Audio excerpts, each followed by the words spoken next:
Hello, everybody, and welcome to Marduk's Muse number 9. And today we're going to be exploring the themes of Jupiter going retrograde. It just went retrograde a few hours ago. Today is October 9th, 2024, and Jupiter is retrograding at 21 degrees in Gemini, and then will be retrograde until February 5th, uh, and then it'll go direct. So that's October, November, December, January, February, 4 months, approximately 4.5 months, that is going to be retrograde. And so then we're going to discuss, what you can expect with that. And then we're also going to discuss the mundane worldly weather experience of this Jupiter station retrograding at 21 degrees Gemini, as it has to do with the west coast of Florida and the incredibly powerful hurricane, which is making landfall tonight on the west coast, somewhere between Tampa, Florida, and Fort Lauderdale, Florida. So it's me, Dorje Kirsten, your host, and then Mario, your other host, as usual. And the first thing I'd like to start out with, maybe before getting into the mundane topic, is I just received a question on my Instagram feed, which is like, hey, how do you look at this Jupiter retrograde? And one of the ways that I think it's important to look at Jupiter retrograde is whatever place that Jupiter is in your chart, that's the place where you're going to be experiencing expansion. So you're experiencing the expansion of whatever the topic of that house is in your chart. For me, it's in the sixth house. Gemini is in the sixth house by whole sign. And so there's an expansion of a sense of work and effort into work. And then as Jupiter pauses, stations, and then goes retrograde, you're being asked to look at that expansion and to refine it before that expansion continues. So then over the next 5 months, wherever that Jupiter is, you're going to be asked to refine your experience of how you're expanding into your world. That's one of the fundamental ways that I think of Jupiter retrograde. Mario, how are you today? And what are your thoughts? And do you have any thing to add to how Jupiter retrograde is going to hit people in their own particular natal charts? Thanks. Yeah. Hey, everybody. Yes. So as Dorje mentioned, Jupiter is retrograding 21 degrees in Gemini. Now, Jupiter is actually detriment in Gemini.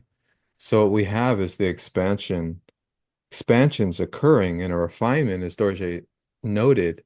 However, in Gemini, we're gonna work to filter this through the monkey mind. I mean, the mind's going to be going in every direction, as it has been with the Mars Jupiter square that we're still dealing with off and on. And so how I see this for me it's occurring in my second house. So it's how I'm negotiating my finances and what I'm spending things on, and whether it's my work, my focus, or other things. And as it will arise for all of you, as Dorje mentioned, it's also in my whole sign, second house. So then for everyone, if you look at your if you look at your chart according to whole sign, which make things much simpler, really, you'll see where Jupiter is. And so you'll notice that that area of your life is where you're refocusing and resetting how you're navigating things. And it's a moment of reflection too, not just refinement, but reflecting on how you want to go about things, especially for when Jupiter goes direct. And it can be navigated in different ways. It'll depend where it is in your chart. For example, if it's in the seventh, there could be issues coming up with others. Just like and we'll go into this, just like in the American Sibyl chart, we have Jupiter retrograding in the seventh house of open enemies. And we know we're dealing with a lot of war themes, and especially as some of the other outer planets go into Aries next year. So this is an interesting aspect of things. Dorje, you want to touch on that? Yeah, absolutely. Yeah, let's dive into the mythology of the the mundane charts. You know, I mean, if you look at the Sibley chart, let's see, I can pull up the Sibley chart really quickly here for people to show them. I'm going to open the chart and then search and then hit Sibley here. But if you think about the seventh as being open enemies, it's also friends, right? I mean, the seventh is relationship. I like to think of the seventh as the immediacy of relationship. You know, I mean, there's these conversations about it being marriage, there's conversations about it being open enemies. But really, like if you get down to it, it's who's right in front of you at any given moment. It's that mirror, it's the reflective mirror. But we want to abstract that into a mundane national chart like the US Sibley charts. And sure enough, we have Jupiter station on holy, excuse my language, I'm doing my best not to swear. Jupiter station on Mars. Jupiter station retrograde on Mars. Does it quite hit it? Yeah, I mean, it just missed manifesting into like maybe open war by 2 minutes of arc. But what's interesting to me is disinformation, because the nature of war seems to have changed. I mean, it's still the same. If you're in Gaza or if you're in Ukraine or if you're in Lebanon, it's still the same. It's still missiles and bombs and bullets and innocent people dying, blood all over the streets, and people far away, you know, dropping bombs. So they don't have to deal with the immediacy or the horror of killing people, all of that tragedy.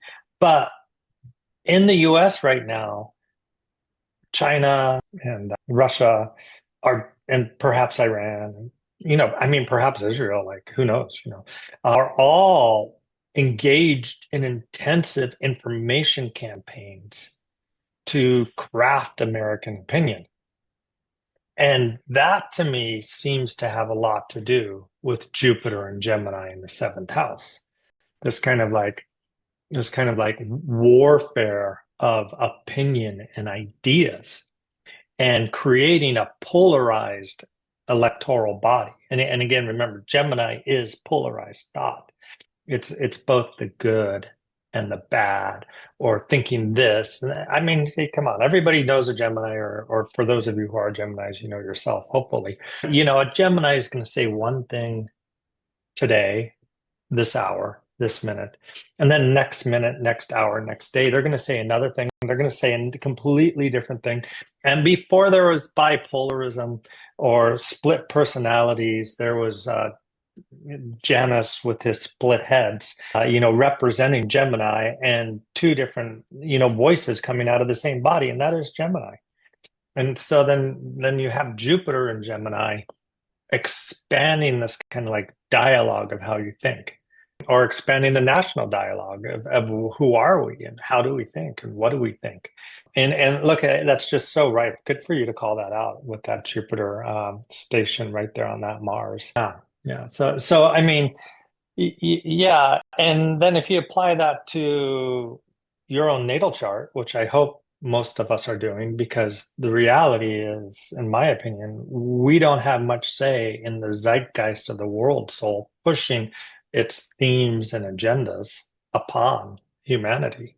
But we do have, as we like to focus on Marduk's musing, agency and control over how we act and how we respond to the world around us. So then where is that Gemini in your chart? You know, for me, it's the sixth. So then I'm in an open dialogue about what my work is. For Mario, maybe in the second, he's in an open dialogue about what his assets and his value propositions are. Second's also what your value propositions are. So then where is it for you? Like, go get your chart up, go pull up your chart, take a look at it and see where that Jupiter is for you, which house it is. If you have any questions, email me or Mario, you know, like we're astrologers, we will help work you through it. But absolutely, like that is pinnacle right now. It's like you're asking yourself these questions. You're looking at things from different sides and points of view, and you're going to be reviewing how you've been working and expanding your field of activity over the last year for the next 5 months. And then when you come out of the retrograde, ideally, you have a more refined, and Mario and I are both Virgos, so we're going to hit that refined word. You have a more refined view of how you should be moving forward in the expansion of whatever that Jupiter is trying to expand right now. Dorje, Um, let me amplify your great comments there with pulling up the human design chart, which shows precisely where Jupiter and Mars are today, if I may. oh yeah, sure, sure, yeah. Let's stop there. There you go. Pull up the human design chart. Let's take a look. The human design chart. So I did a little mock-up for the transits for well, for today, but this will be the transits where Mars and Jupiter are retrograding. And if you guys can see the screen clearly, this is just going to amplify and really concentrate the themes that Dorje was underscoring. If you look here, you'll see, and I don't have the planetary signification, so you'll have to listen. So gate 45 up here, this is where Jupiter is sitting. Just as in astrology, the top part of the body is always going to be Aries, Taurus, and Gemini. So all these gates coming out of the throat center are all Gemini gates. And so in gate 45 right there, we have that's where Jupiter is going to be sitting. And Jupiter is in this gate, it is focusing on control of resources, control of it's that specific channel is like the throne. It's like sitting on the throne. It's the king or the queen in control, but in support of the community as well. And so gate 45 is looking to navigate and really assess how resources are utilized. Mars is down here in gate 53, and gate 53 is the beginning of the channel of cycles. So what we have is beginnings. 53 in human design symbolizes great beginnings and expansion, growth. So we're utilizing our resources in the direction of what kind of growth we want to have. Specifically, as we look at it, as we add the additional frame of astrology, this will be in partnership, in league, in engagement with another, with the mirror that's before us. And there could be tension involved. It'll definitely be intensity because of Mars, but it could be quite volatile or not. This is an engagement that we're all dealing with relative to our charts in that area of our charts. Anything you want me to add? Nice. Any questions in that I, one? no, that's like brilliant, and I like the way that you're presenting human design as having mundane, worldly applications too. You know, rather than just kind of like personal, psychological introspections, and that's amazing. And you Oh, know, cool. it shows part of the craft of human design that you've developed. But let's switch to the question of the Jupiter retrograde and Hurricane Milton because you know like Hurricane Milton is apparently it's hitting Tampa, you know, in the west coast of Florida. Beautiful paradise. That whole area, people move down there because of the sun and how beautiful it is and the easy living. And you know, so I can't help but make a pun that Milton right now is writing his book Paradise Lost and just going to go in there and churn up the whole thing and tear it apart. Many prayers to those who are can probably be tragically affected by this. Yeah. Yes, for Um, but you know, like Jupiter, people like to talk about it being called the Greater Benefic. It got in a little bit of trouble with some traditional astrologers on my Twitter account over the last week because I was like, Greater Benefic, haha. You know, if it's the Greater Benefic, why does the Jupiter return always happen in your 12th house here? Really tongue-in-cheek comment. I wasn't really trying to interrupted. challenge the Yeah. doctrine of traditional astrology because the doctrine is good within its own place. And then one traditional astrologer responded by saying, well, it is actually two. It is greater because its motion is slower in the sky, according to traditional astrology. You know, like Saturn and Jupiter are greater because their motion is slower, their effects are more enduring and longer to form. And it is benefic because its light is brighter, just like Venus, whereas Mars and Saturn are dimmer. So then when you consider light good, darkness bad, you know, when you operate in that Gemini duality, that Gemini framework of good and bad, light and dark, and so we're talking about Jupiter and Gemini. Then you're talking about Jupiter being good because it's brighter, and Jupiter being greater because its effects last longer and its motion is slower. Now, to be honest, the first actual horoscope that we have currently is from 410 BC, and it's a Babylonian clay tablet. And it mentions that if you're born with Jupiter ruling your chart, your life will be good, lucky, wealthy, healthy, and long-lived. So it already in 410 BC, we're seeing Jupiter associated with goodness in the chart. Now, that goodness, then it's lasted all the way up until the present time. Even modern astrologers like to say that if you have Jupiter in this placement or that placement, you're going to be lucky. You're going to have good things come to you. So that meaning has stuck.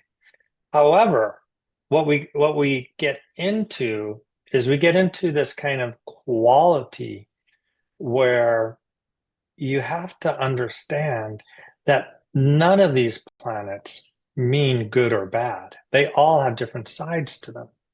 And so if you get the planet of storms and lightning and thunder and wind, Jupiter station, you always get somewhere on the world some major windstorm, lightning storm, thunderstorm, rainstorm, and flooding. Especially in Gemini, then there's going to be a lot of winds involved. And that's bad. Now, then also if you go and you look, like actually Jupiter did this really quickly. Like 7 days ago, Milton was just a little tropical storm in the Gulf. Like for it to form into a Cat 5 hurricane, I think it's downgraded to a Cat 4 now, it might even downgrade to a 3, but for it to form in that in 7 days is quick and speedy. And it is not good. It is going to tear apart Florida, which is a swamp that's like 0 to 25 feet above sea level. It's just going to churn and tear it apart. So here we have Jupiter being malefic and swift, counter towards what traditional astrologers would say benefic and great. It's bad and malefic and swift, and it's about to tear into Tampa, Florida. I have a chart of Tampa, Florida here, which I would like to share, and this chart is from Carolyn Dobson, and all of her charts are timed to noon, which is kind of like, people can take issue of that. They could be like, well, there's no way this was cast for noon, but it does form the story. And I just want to share this with you for a second, if you don't mind. It does form the story here, because what you're then getting, Mario, is you're getting to see that Jupiter is actually stationed retrograde on the IC, the fourth house of land and place and property, over Florida, and it's exactly square the ascendant at noon of Tampa, Florida. So Jupiter is just like hitting Tampa really hard in this chart that Carolyn Dodson says is the birth chart of the city of Tampa, Florida. Now, people will be like, well, there's no way that's the birth chart. And they're right. Like whatever the documents that were signed that are incorporated that city, I doubt they were signed at noon. But if you read Jeffrey Cornelius in his book, The Moment of Astrology, one thing he says charts tell stories. And the chart can tell a story even if the birth time is wrong, or even if the inception time is wrong. And if it's telling that story, if it's giving you that narrative, then it has information that is valuable. And I think this is one of those cases, because the narrative here matches what is happening to Florida right now. And what's really trippy about this to me is if you go and you pull up a subsidiary chart and you pull up the solar arc directed chart, and remember, solar arc is moving every planet forward 1 degree per year. And so then you get a chart that's 365 days in motion. Although everything moves around 365 days. Right now, Saturn is conjunct Mercury. Solar arc directed Saturn, representing destruction and heaviness, conjunct Mercury exactly the ruler of the fourth, home and place, where Saturn is normally. So then you have like these two aspects coming in, and this hurricane just barreling down and hitting Tampa, Florida. Like it hasn't made landfall yet. It seems to be veering south of Tampa, moving more towards the Fort Lauderdale area. But based on this, I think the destruction in Tampa and St. Petersburg, the Tampa Bay area is going to be really huge. Now, I know, Mario, you did some work on the astrocartography of it, so I'm going to stop sharing my screen. And could you dive into that? Yeah, let's do it. Here's the chart I did for yesterday. I did three charts, one for yesterday, one for today, and one for tomorrow. And I did that so we could see the movement of the lines. Mm. Now, the central location that I put for this chart is Tampa itself. So I put it for 12 noon, and you guys could see, I don't know if this needs to be bigger. Can you see this clearly, Dorje? I can. The bigger you make it, the better. Like, yeah, see if you can get that. Like, There we go. beautiful. There we go. Okay, Hovering over Tampa. Yeah, right there.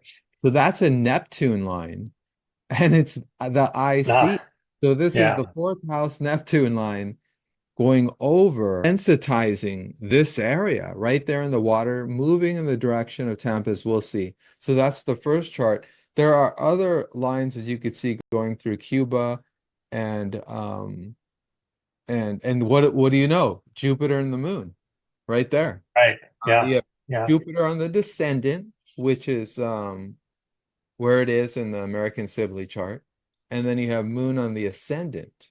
So both in very important places. Okay, so I'll go to the next chart. So I'm going to stop share to go to the next one. I think that's the easiest way to do it. Okay, give me a sec. That's the 10th. So we want the 9th now. Just so you guys could see the movement as the line starts to move in the direction of Tampa, which is on the west coast side of Florida. So here we go. I'm going to go ahead and make that larger as I did. Okay. You can see it clearly, Dorje? Yep, So yep. now Yeah. it's directly hitting Miami.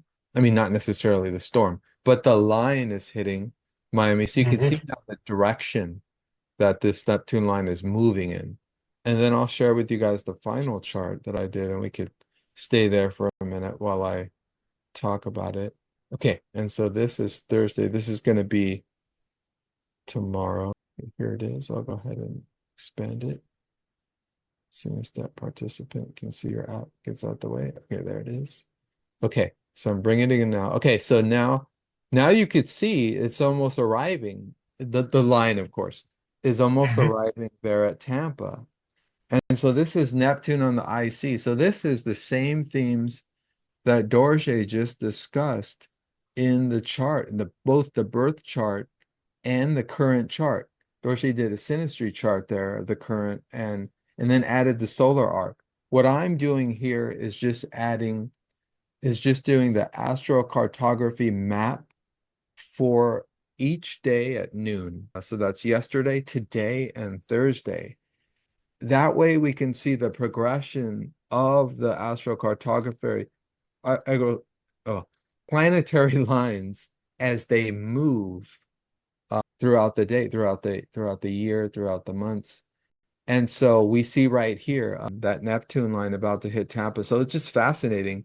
I also did a map for the recent events in Asheville, North Carolina, and we had a different planetary line, but it went right over that same area. So very interesting. Mm. Yeah, yeah. No, it's astrocartography is an amazing way to pinpoint where planetary effects are going to happen. Because like finding the ascendant of any particular city, it's a little bit like, finding a needle in a haystack because there's Mm. just so many like different documents that can express it. It But the gets astrocartography lines are so like, they're present, they're easy to pull up, they're easy to find.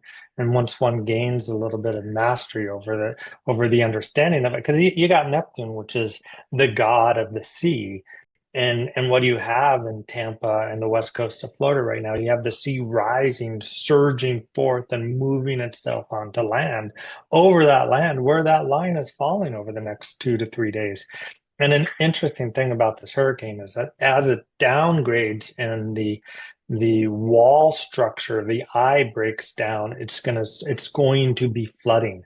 It's going to be dropping 15 to 24 inches of rain over that part of Florida over the next 2, 3 days.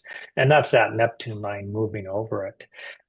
It's probably time to wrap it up. We try to keep our episodes in Marduk's Muse under 30 minutes. Any other thoughts or Let me add one uh, last thing. What it is that, the added layers of an astrocartography map are what the geometry of the planets is communicating. In other words, I didn't look at this for this particular map, but what you want to also take into consideration is that that Neptune line may have a lot of, that planet may have a lot of aspects to it, which in a sense, makes the line malefic. And then mm, keep in mind, like these zones where you have more than one or two planets crossing, these mhm, these zones become very, very malefic. So, and mhm. those are aspects to keep in mind when you guys look at a chart. I'm gonna go ahead and stop sharing. Yeah, But yeah, no, absolutely, absolutely. And Neptune is, I mean, I like to think of it as greater malefic, even beyond Saturn. And it has these spiritual qualities. But if you think about malefic and benefic, one of the ways that you think about it is benefic makes life easier, and malefic makes life harder. Spiritual qualities make life harder in general. I know there's this kind of like movement of the manifestation of like, where we can all manifest whatever we want. But spiritual qualities are not material. And life as a lived ongoing experience is material. We all want like a nice car, we all want a nice place, we all want nice food, we all want nice companions. Those are all material. And the spiritual qualities of malefic, and Neptune does this. You find it very prominent in people who have Neptune conjunct the ascendant or Neptune conjunct the midheaven, is that their material life can be quite hard because that Neptune is forcing them into the spiritual. And like, so are we going to get in Florida now? Like, is Florida going to become more spiritual? I don't know. It's already kind of spiritual. There's a lot of like fundamentalist mega churches down there, as well as visionaries and channels and seers, and I mean, it's quite a wild place. But it's definitely going to come out of this having to reinvent itself because like oh, insurers won't even insure houses in Florida anymore. And it's getting hit by hurricanes 2, 3 times a year. So Florida is going to have to reinvent itself here, and that's part of what the natural process of astrology does. Is it causes the reinvention of the human soul in various areas of the earth over and over again. It's a mechanism for that churn. Any final thoughts, Mario? Sorry. yeah, no, I enjoy your expansion of those themes. It looks like, they're being dropped into the underworld Yeah, to underscore focus and authenticize the life that's been destroyed as much as they can. I mean, the word spirituality, like many words, are losing meaning, with overuse. It's very um, common. and And Neptune and Pisces.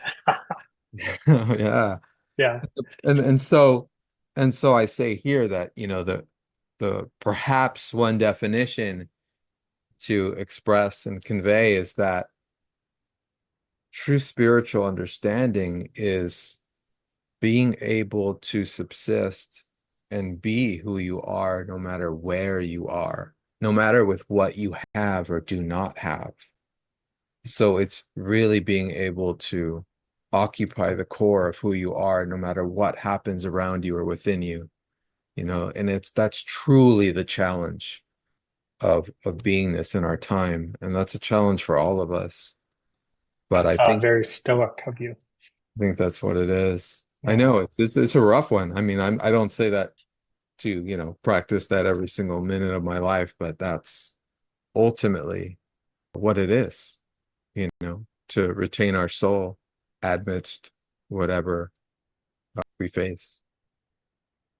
Yep, excellent. Thank you. Thank you. Thank you for recording another episode, Mario. It's always a pleasure.